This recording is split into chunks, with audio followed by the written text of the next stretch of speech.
Do I need to know where I've come from? Where I'm going? The whirling dervish of derivation and delineation. Perhaps I should make up stories and learn to live well in places of métissage, where stories know what I can't know, even as I braid the possibilities and the possibilities braid me. The reason we started to write the book, the reason really was Katherine and I were getting a bit frustrated because we started to do some arts-based research and realised there wasn't really an awful lot to tell us just how to do it. There was an awful lot of really interesting stuff out there, but not much which said, this is how you start, this is what you need to think about. So we decided to write one. So the whole idea for the book is that it's about a rich and exciting way of undertaking research. And we wanted to develop something that was really rooted in strong methodological rigour. It was something really situated in a proper philosophical way as a piece of qualitative research. So for us it was very much about the practices and the products and using those together in a way that really did represent arts-related research. Katherine. I was coming into this book as a social scientist, and I initially wanted to be an artist actually, and having done research and worked in education in research and then finding arts-related research, it felt like a wonderful homecoming for me to be able to do this type of research. And what I think it really offers anyone who's thinking about implementing this is this wonderful opportunity to interrupt and disrupt what you might be able to find out about people's experiences and people's thinking and ways of doing things in ways that really opens up other ways of expressing ourselves. The wonderfulness also, and our experience of doing some of this arts-related research, is this opportunity for transdisciplinary learning. Because for me, what's really come alive in doing this type of research is being able to work with artists. And I think I've felt quite uncomfortable about sort of calling myself an artist. I felt I'm going into other people's domain here. And in the book, we do try and tackle things as who is the artist researcher, or who's able to do this type of work. And maybe Sue will pick up on this because Sue is our artist as well, collaborating with us on the book. But how wonderful to be able to do research where you've got an artist, someone from a very different background with your research participants, whoever they may be, and having those different perspectives coming in on a topic area and really rethinking it and re-envisioning what can go on here and what can we do together to try and make sense of what's going on.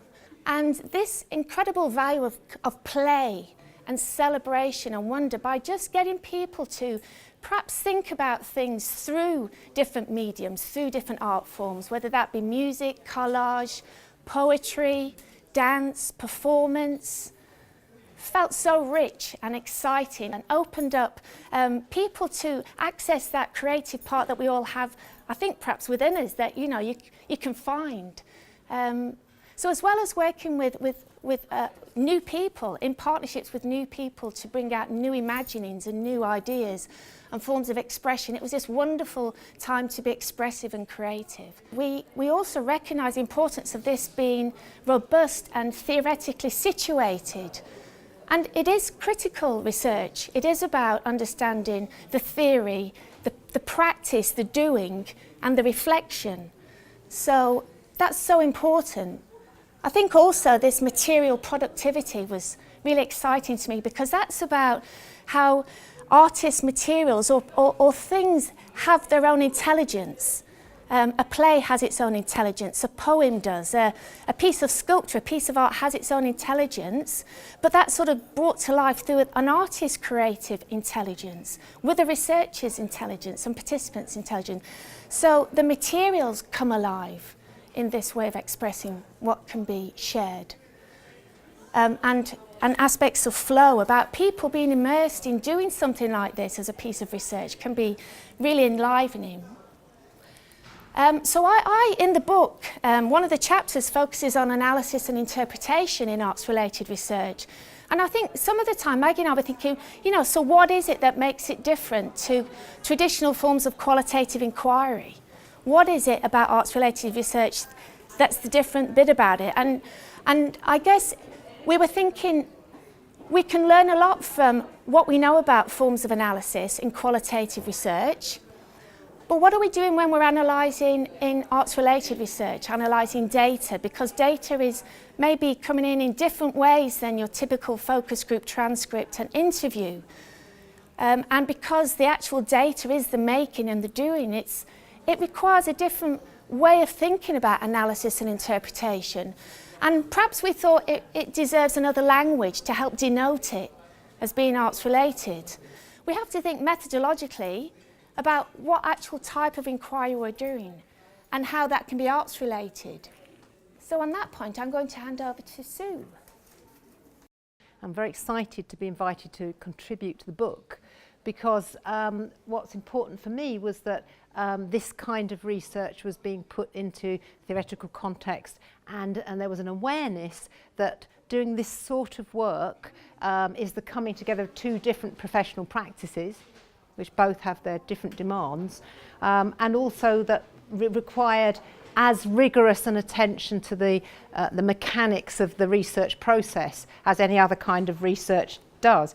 So this was my recent PhD research, which was actually about the evaluation of creativity in community projects in the West Midlands. So there were a huge range of projects that I looked at.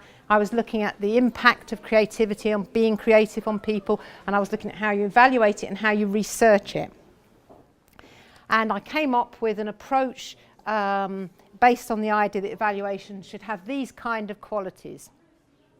And you can see that because of that, the practices and tropes and materials of artists and participants in the project were really important if evaluation was going to be of the project, of the community project itself.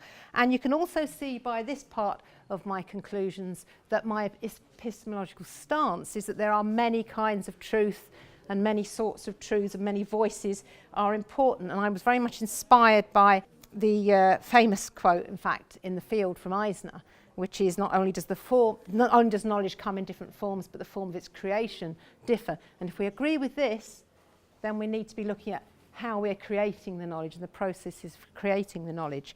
In terms of community projects, for example, there are very few people who say, I want to I'm looking for an exciting community arts project, but I'd rather have one that has a questionnaire at the end of it. And you need to think about that in terms of your research too. So I was influenced by a whole raft of ideas about what actually happens to people, ideas and research, when they are being creative. What's going on for people intellectually and emotionally and physically, because many creative processes are embodied. So these are embodied processes. So these were the kind of ideas, the idea that that making things, being creative, is a form of thinking. And I think that's very important for this book too. And very particularly inspired by David Gauntlet's idea that being creative provides a longer stretch of thoughtfulness. And that's what we want in our research. That's what we want participants to experience. So my